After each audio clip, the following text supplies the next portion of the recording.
I'm Melissa Colorado with NBC Bay Area News. More of a localized question here to Oakland. We've had a surge in homicides, armed robberies. I'm sure you heard what happened to former Senator Barbara Boxer recently. And just yesterday, the president of the Oakland Chinatown Chamber of Commerce said he sent a letter to your office, and he's asking you to declare a state of emergency here in Oakland and to deploy CHP officers to help OPD. And he's also asking for more state investigators. So my question to you is, are you going to deploy CHP officers here to Oakland and declare a state of emergency?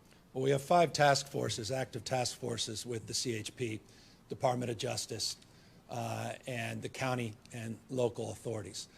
The mayor and I just had a conversation about a more formal request she has made of my office, and I told her she can count on that request being received.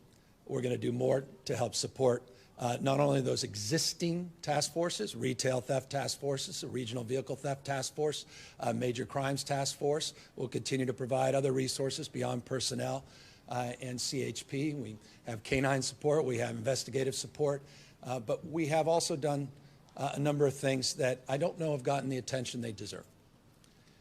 One does not need to declare a state of emergency to assert the acuity of a crisis that needs to be addressed head on, and that's exactly what we did in the budget this year. $200 million for evidence-based street outreach through a program called CalVIP. Last year, we invested $9 million. This year, we're putting $200 million in grants to support efforts, evidence-based efforts to address the issue of crime and violence in our streets. We did something very significant, particularly to the Asian community, and this is something, point of personal pride for me, having grown up in San Francisco with one of the largest Asian populations in America and having had the privilege of being its mayor. Also, having been very, very aggressive in my condemnation of the racialized speech, the previous administration, and the ongoing issues of division and divisiveness in this country, particularly the anti-Asian rhetoric that we continue to hear. We put $165 million up specifically for grants to address the issue of Asian hate in this state. That's unprecedented in California's history. We mean business on that. So we're going to hold folks accountable, continue to partner with local government. I'm grateful for the mayor's leadership and her assertiveness in terms of demanding more support from the state, which she will receive. But we haven't waited around. Those dollars are now available. They were passed with urgency in the budget. And by the way, they're supplemented with an additional, and this is important, $50 million for security grants for cultural institutions.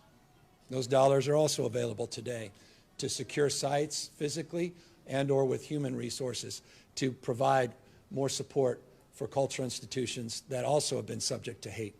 And so all of those supports are new, all those supports are available, and additional law enforcement support will be forthcoming into Oakland.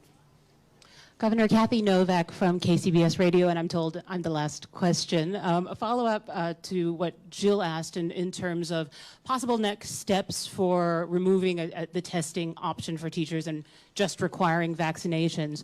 Do you have a threshold in mind for how many school staff would need to be vaccinated before you remove that testing option? Well, I want to give this a chance. We're just announcing this seconds ago. So let's give this an opportunity to work. Give me at least 24 hours, maybe more than that, a few weeks, and then we'll consider subsequent steps.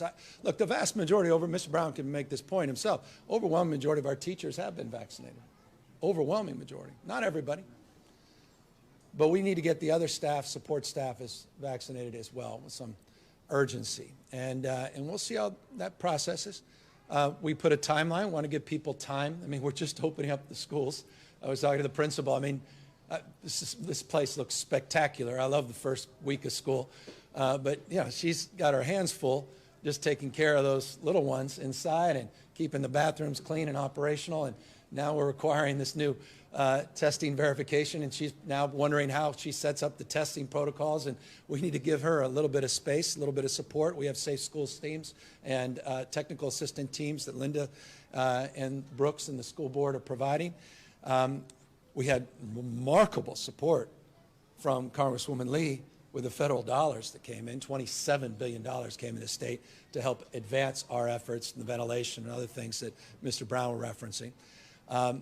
But we'll monitor this closely. We'll see how successful this effort is, again, first in the nation, and consider if the FDA does approve next steps moving beyond the emergency use authorization to formal authorization, where we land on that.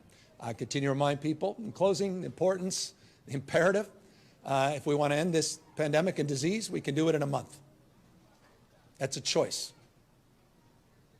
This disease is now a choice. The one thing that can end this pandemic once and for all is available in abundance to everybody that wants it, regardless of your ability to pay, regardless of your immigration status. It's available today.